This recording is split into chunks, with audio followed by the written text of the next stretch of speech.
n'est que dans les réseaux de scriva, gell? Non est-ce que de choix. Et mon produit au hot rendiwéan on me lia télé. Waouh! Mais tu veux faire d'une kao de nebe delphine, ma frère, non? Nu sket non. Da oe da be prachom kuz. Bah moyen de fait d'arrêt un elfen plaisir d'ailleurs.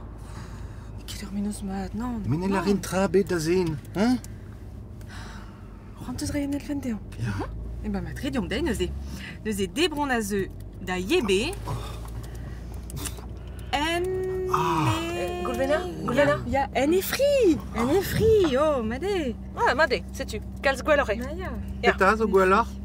Et mon mot scrivant, ne liat a gant histoire on den, Augustum somment bep sortud in e gartan.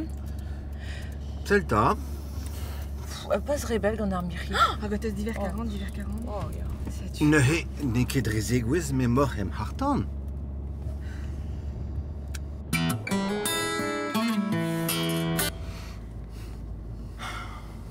Bon, Azilis, vraiment ma teus berron disculia en affaire d'an et red mon betek pen.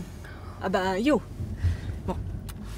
Yebe, Peptra escrivet de cagnon. Peptra péta. Trawar.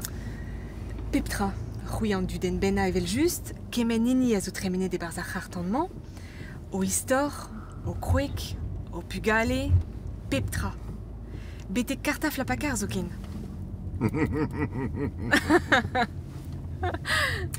Sapri hygine et deux offrayes à, hein? Gant et don diwaro hygine. Hag e tawarni da c'hanon. Hag et awer da hanon, Evel evel a mar rafer gant ur varkoden. Peta vous grette vraiment? Ah, nous on ket là. Non ket a wenet gant ar fin. Ah, gottes, Andrei. A mai a fem da ever borne, brama. Gaven draben a Ja, kedal ja, nee, dreine. Ah, gottes. Hey, ah, ma chom fait bout ar hartan. Sais-tu? A me hir gwez da laka da hanon d'ober force péta? Non mais non ket a du gant André? Ah mais tant me bet, hein? Ur vez rue, André. Mais chez qui? Mais ne comprenant ket tant mes bêtes.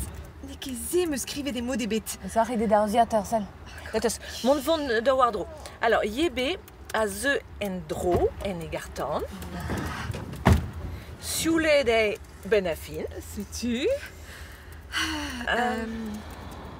Ur voisa de chocolat gantan. Chocolat. Ah bah sais-tu? Trigal.